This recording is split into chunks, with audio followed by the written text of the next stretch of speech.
안녕하세요. 저는 2020 공개 소프트웨어 페스티벌의 발표를 맡은 조원익입니다. 저희는 자연어 처리 커뮤니티를 위한 데이터 큐레이션이라는 내용으로 발표를 할 조원익, 송영숙, 문상환입니다. 일단 먼저 발표자를 소개해드리고 데이터 큐레이션이 어떤 것인지 설명드린 다음에 그리고 커뮤니티 활동에 대해서 그 의의와 그 다음에 어떤 보람찬 내용 그런 점들을 설명드리도록 하겠습니다. 일단 저희 소개를 먼저 드리자면 저는 조원익이고 현재 서울대학교 전기정보공학부에서 음성언어 이해를 공부하고 있습니다. 그리고 그 다음에 발표를 맡아주실 송영숙님은 경희대학교 국어국문학과에서 현재 박사과정에 계시고요. 그리고 여기는 안 계시지만 이 발표를 함께 준비해 주신 문상환님은 동경공업대학교에서 자연어 처리를 공부하고 계시고 오드컨셉에서 개발본부장을 맡고 계십니다. 일단 데이터 큐레이션이 어떤 것인가에 대해서 먼저 한국어 자연어 처리의 관점에서 설명을 드리도록 하겠습니다. 데이터 큐레이션은 이제 데이터 구축이나 생성뿐만이 아니라 데이터의 활용 가치를 높이는 모든 활동을 포함을 하게 됩니다. 이제 이렇게 저희가 활동하게 된 배경은 이제 사람들이 각자 데이터를 만들고 GitHub 레포지토리에 공개하는 이런 활동들을 하고 있는데요. 그런 것들을 경험을 하면서 수많은 데이터들이 이제 인터넷에 있는데 그런 거를 데이터를 한 곳에 모아서 관리를 하고 좀 더 데스크립션을 확실하게 하고 어떤 목적으로 쓸 수 있는지 그런 점들을 정리를 하면은 좀 더 사람들에게 도움이 되지 않을까라는 생각에서 이런 프로젝트를 시작을 하게 되었고요. 현재는 코NLP 오가니제이션에서 오픈 코리안 콜포라라는 레포지토리에 이런 점들을 정리를 하고 있습니다. 그래서 저희가 한국어 자연어 처리 관점에서 데이터를 설명을 드리겠습니다. 일단 한국어 자연어 처리가 어렵다라는 인식을 많이들 갖고 계신데 그것을 좀 더 자세히 들여다보면은 어디서부터 시작해야 할지 모르겠다라는 점이 가장 크겠죠. 일단 자연어 처리라는 단어 자체가 굉장히 생소한 개념이기도 하고 그럼 뭐 인공어나 기계어랑 어떤 차이가 있는가 그런 점들을 처음 들으시는 분들은 많이 궁금해 하시기도 하고 또 처리라는 점에서 뭐 이게 인간 내에서의 지각적인 처리인가 아니면은 기계가 하는 처리인가 그런 점들에 대해서도 처음에 들을 때는 좀 모호한 부분이 많을 겁니다. 그래서 그러다 보니까 이제 어떻게 검색을 해야 우리가 데이터셋을 잘 구할 수 있는가 그런 것도 익숙하지 않을 거고요. 또 누군가 데이터를 공개해 놨는데 무슨 키워드로 찾아야 그 데이터를 갈 수 있는가 그리고 그렇게 간 데이터가 정말 내가 하고자 하는 것의 목적에 맞는 데이터인가 또 파악하기 어렵기도 하고 또 이게 많은 연구들이 그렇듯이 영어 기반으로 처음에 진행이 되다 보니까 한국어 특화적인 어떤 것을 하고 싶을 때 그것을 특성을 파악해서 검색하기가 쉽지 않다라는 점이 있습니다. 그래서 결론적으로는 저희가 공개 데이터의 목록을 만들고 쉽게 접근할 수 있는 방법을 찾아보자 라는 생각을 하게 되었습니다. 일단 한국어 공개 데이터셋은 국가적 규모에서 구축을 할 수도 있고 개인 및 기업이 구축을 할 수도 있는 그렇게 방법이 있는데요. 국가적 규모에서 구축하고 공개한 데이터셋을 저희는 먼저 찾아보았어요. 그래서 국립국어원에서 모두의 말뭉치라는 이름으로 최근에 공개한 데이터셋도 있고 그 이전에도 세종코퍼스라는 이름으로 이제 형태소 분석이라든지 아니면 뭐 다양한 주제의 문헌들이 공개가 되었던 적이 있었죠. 그리고 정보화진흥원에서 AI 허브에 언어 자원을 포함해서 다양한 데이터셋을 구축하고 공개를 해주고 계시고 또 애트리에서도 뭐 다른 곳에서는 좀 뭐 주제가 아카데믹해서 많은 사람들이 접근하지 못한다거나 하는 이유로 이제 의미와 결정이라든지 형태소 분석 같은 태스크들을 잘 데이터셋을 만들기 어려운데 그런 부분들을 협력 등을 통해서 많이 구축을 하고 공개를 해주고 계십니다.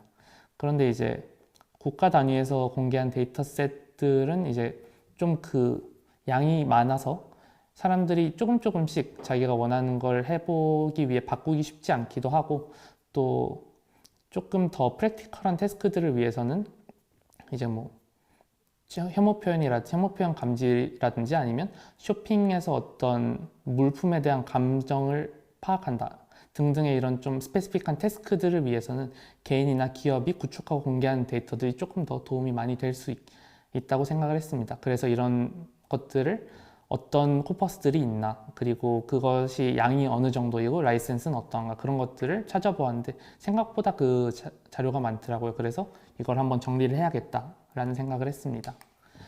그래서 오픈 코리안 콜포라라는 이름으로 저희가 시작을 하게 되었는데요.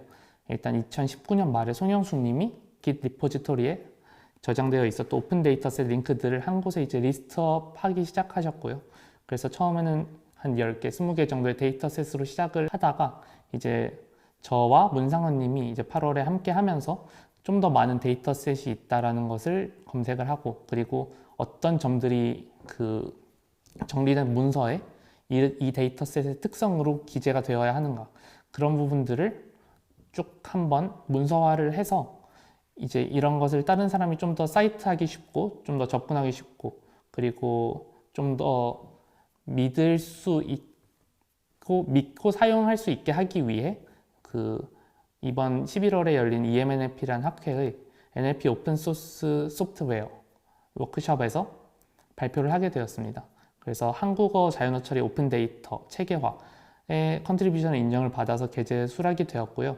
최근에는 이제 콜포라라고 데이터 자연어 처리 데이터 로딩하는 노드를 좀 더 쉽게 하고, 그 다음에 사람들이 쉽게 쓸 수 있게 만드는 역할을 해주시는 그런 레포지토리를 운영하시는 팀과 연결이 되어서 좀 더 지속 가능한 오픈소스의 체계화를 추구하고 있습니다. 일단 저희가 그 조사한 데이터들을 좀 더 분석적으로 들여다보자면, 일단 가장 많은 비율을 차지하는 거는 센텐스 클래시피케이션을 어떤 주제에 대해서 하는 데이터들 혹은 퀘스천 앤서링 등으로 좀 더 현업이나 아니면은 개인 연구자들이 실제적으로 많이 접근하고 데이터를 구축한 태스크들 위주로 구성이 되어 있었고요. 또 생각보다는 이제 파싱이나 태깅 등 좀 더 형태소 분석, 구문 분석 등 통사적인 부분을 다루는 데이터도 많이 있었습니다. 그리고 그 다음으로 많았던 건 이제 요즘 많이 중요도가 높아지고 있는 자연어 추론에 관계된 텍스처얼 인테일먼트 혹은 패러프레이즈 판단에 관련한 태스크들이 많이 있었고, 아무래도 가장 적은 것은 이제 번역이나 음착 아니면 요약 등 패러럴 데이터셋이 가장 그 양이 적었는데요. 그 이유는 그 구축을 하기도 어렵고 또 생성 태스크 자체가 어렵기도 하고 또 잘 구축이 되었는지 판단하기도 어렵기 때문에 이 만들기가 쉽지 않았던 것이 아닌가라고 생각을 하고 있습니다. 또 그 구축된 언어로 분석을 해보았을 때 일단 한국어 단일 코퍼스가 가장 많았지만, 이제 멀티링구얼 코퍼스에서 한국어가 특정 태스크에 대해서 데이터가 구축되어서 들어간 코퍼스들도 여럿 있었고요. 아무래도 가장 양이 적은 건 스피치 데이터였는데, 그 이유는 음성이 저장되는 그런 차지하는 용량이 크고 또 녹음이나 정제에 드는 노력이 많이 들어가서 그 오픈소스 데이터로는 많이 공개되지 않고 기업이나 아니면은 연구소 레벨에서 가지고 있는 것이 아닌가라는 생각을 했습니다. 그래서 이런 점들이 오픈소스 데이터들을 만들 때 좀 고려가 되었으면 좋겠다라고 생각을 하고 있고요. 또 여기서 조금 더 들여다보자면 어떤 분들이 이런 걸 프로바이드 해주셨는가라고 생각을 해보면, 아무래도 라이센스 문제가 있다 보니까 이제 회사에서 제공되는 것보다는 아카데미아 레벨에서 혹은 그러니까 연구원 혹은 개인이 그렇게 연구를 구축을 해서 공개해 주신 데이터들이 많았습니다. 그러다 보니까 아무래도 그 문장 분류라든가 아니면은 질의응답 등의 태스크들이 가장 많지 않을까라고 생각을 했었는데, 생각보다 아까 말씀드렸듯이 구문 분석, 형태소 분석 등의 주제로 많이 공개가 된 것은 이제 초기에 한국어 자연어 처리에서 중요한 형태소 분석 등을 연구를 하기 위해서는 이제 연구기관 단위의 개입이 불가피했기 때문에 초반 연구들은 그렇게 많이 진행이 되었고, 현재도 이제 국립국어원 아니면 울산대학교, 애트리 등에서 많이 그런 부분을 연구를 해주고 계십니다. 그 중에서도 이제 이 오픈 데이터로 이것을 공개하는 분들이 계시기 때문에 이제 이런 부분들이 통사적 태스크에 많이 배분이 되었고, 그래서 티피컬 유세지 측면에서는 가장 많은 포션을 차지하고 있는 것이 아닌가라고 저희는 분석을 했습니다. 그리고 물론 기업 같은 경우에는 이제 이런 데이터들을 공개를 하고 또 이거에 챌린지 형태로 공개를 해서 참여하는 사람들의 자연어 처리 접근성을 높이는 동시에 회사의 어떤 문제를 해결할 수도 있기 때문에 그런 점들에서 인더스트리와 컴페티션이라는 측면에 프로바이딩이 있었다라고 저희는 분석을 했습니다. 네, 지금까지는 조금 더 이걸 분석적으로 들여다보았고, 이 통계적인 측면을 넘어서 세부적인 내용에 대해서는 영숙님이 설명을 해주시도록 하겠습니다. 안녕하세요. 후반부 발표를 맡게 된 경희대학교 송영숙입니다. 저희가 영어 버전과 한국어 버전 두 가지 버전을 만들었기 때문에 데이터 분석도 영어 버전과 한국어 버전 이렇게 두 가지로 정리를 하게 되었고요.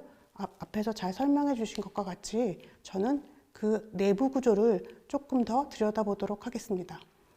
국립국어원에서 최근에 모두의 말뭉치를 공개했는데 그 모두의 말뭉치 홈페이지 첫 화면이 왼쪽에 보이시는 것처럼 되어 있는데 이걸 보면 현재 2020년에 데이터는 어떠한 형태로 구축되고 있는가가 가장 잘 보여준다고 할 수 있겠습니다.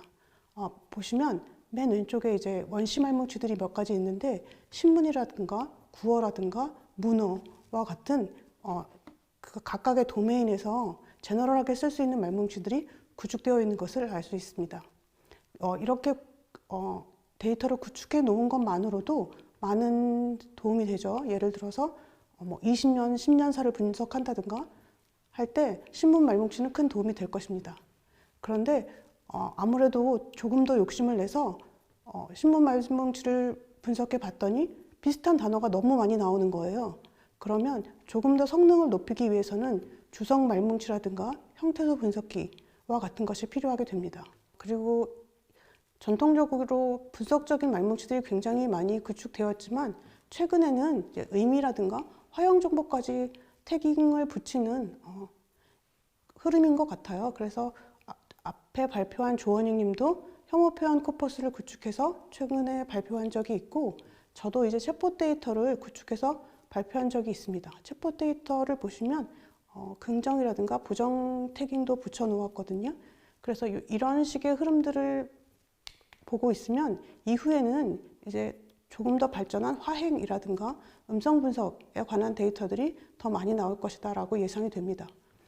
음성 분석 데이터가 지금 보면 굉장히 커다란 분량의 음성이 들어있고 거기에 텍스트가 한 줄씩 이렇게 들어있는 형태로 구축되는 경우가 많은데 지금 완전히 공개되어 있다고 말하기는 어려운 서울 말뭉치를 보면 그 안에 조금 더 정교하게 전사를 한 것을 볼 수 있습니다.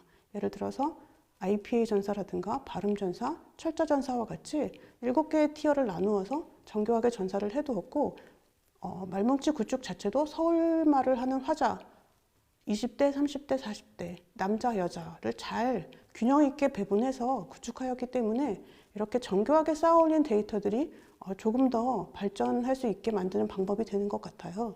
그래서 앞으로는 화행 말뭉치나 음성 말뭉치도 조금 더 정교한 방향으로 진행이 되었으면 좋겠다라고 생각하고 있습니다. 그리고 세 번째로 커뮤니티 활동에 대해서 말씀드리겠습니다. 앞에까지가 우리가 무엇을 했는가에 관한 이야기라면 이제 뒤에 얘기는 여러분들도 다 함께 어떻게 해나갈 것인가에 관한 이야기를 하고 싶습니다. 제가 한 7년 전에 커뮤니티 활동을 하기 시작했는데요.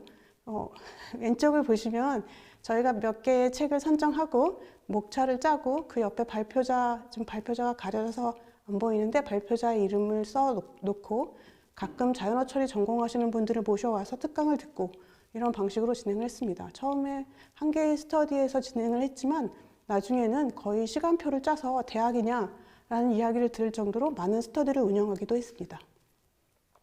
이렇게 많은 분들이 그 스터디를 하시는 이유는 커뮤니티 구성원들과 함께 한다라는 것 자체가 어떤 거인의 어깨 위에서 세상을 보는 것과 같은 더 좋은 점이 있기 때문입니다. 또한 오른쪽을 보시면 스터디 연합 세미나 같은 것도 나중에 개최해서 그 스터디 뽀개기라든가 아니면 저희가 랭콘 이런 모임들을 개최하기도 했어요. 그래서 거의 해마다 한두 번씩은 꼭 더 다른 스터디들과 연합을 해서 세미나를 개최했는데 이런 세미나들을 통해서 다른 전공의 사람들과 만나고 이야기를 하면서 아주 색다른 경험을 할 수 있었습니다.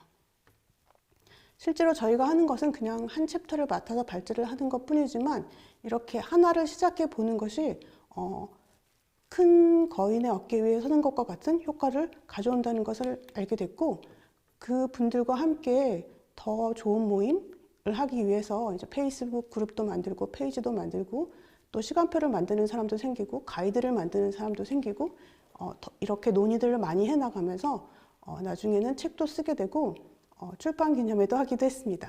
출판 기념회 때 어떤 분이 이런 후기를 남겨주셨는데요. 모인 사람들이 다 전공이 너무나 다른데 어떻게 책을 번역하게 됐는지 모르겠다라는 얘기를 남기셨는데, 제가 국문과고 심상진 님이 물리과, 한수민 님이 영문과, 고재선 님이 법학과입니다.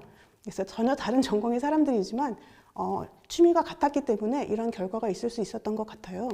그래서 그 올해도 이제 랭콘을 통해서 데이터 로딩 하시는 분들과 만나서 이야기를 했고, 그래서 저희가 이렇게 리스트업 된 것들을 좀 더 사람들이 편하게 쓸 수 있는 자연어 처리 생태계를 만들었으면 좋겠다라는 데 의견을 같이 해서 자연어 데이터 로더 코퍼라를 운영하게 되었습니다. 그래서 저희가 이렇게 할 수 있게 되는 데까지는 제가 7년 동안 그 유료 공간에서 스터디를 한 게 거의 없는 것 같아요. 많은 분들이 도움을 주셨는데 물론 나이파에서 최근에 굉장히 많이 도움을 주고 계시고, 저 랭콘 이미지도 그 오픈업에서 촬영한 것입니다. 그리고 그 외에 그 전에는 T2SF에서 마이크로소프트, 파이썬 코리아 등에서도 공간 지원을 해주셨고, 그 외에 기타 지원을 많이 해주셨었어요. 공간이라는 것은 어떻게 보면 빈 공간이지만 그 안에서 사람들이 만나면 많은 이야기가 생기는 것 같습니다. 그래서 앞으로도 저희는 그 살아있는 도큐멘트를 만들려고 합니다. 그래서 GitHub 레파지토리를 유지하고 관리하고 리스트를 업데이트할 뿐만 아니라 한국어 버전, 영어 버전을 동시에 유지하고 거기에 다른 연구자들과 정보를 공유하고 정기적으로 아카이브의 개정판을 업데이트하고 이렇게 여러 가지 그 고정된 것이 아니라 조금씩 더 발전하는 것을 만들려고 하는데, 이렇게 하기 위해서는 저희만의 힘으로 되는 것 같지는 않고요. 아까 저희가 데이터 로더 하시는 분들과 만난 것과 마찬가지로 여러분의 많은 서포트가 필요합니다. 그래서 오타가 있다면 오타를 수정하는 의견을 주신다든가 풀 리퀘스트를 알려주시면 꾸준히 업데이트 하도록 하겠습니다.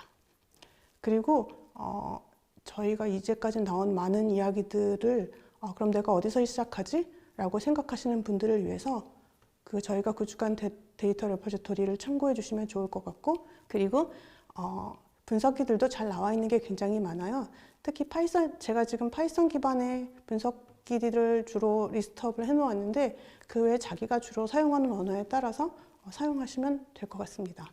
마지막으로 무료 교재들도 있습니다. 그래서 위키독스에 보시면 자연어 처리의 기초부터 어테이션까지를 들으실 수 있고, 저희가 랭콘에서 그 이후 트랜스포머 튜토리얼 같은 것들을 유튜브에 공개하기도 했습니다.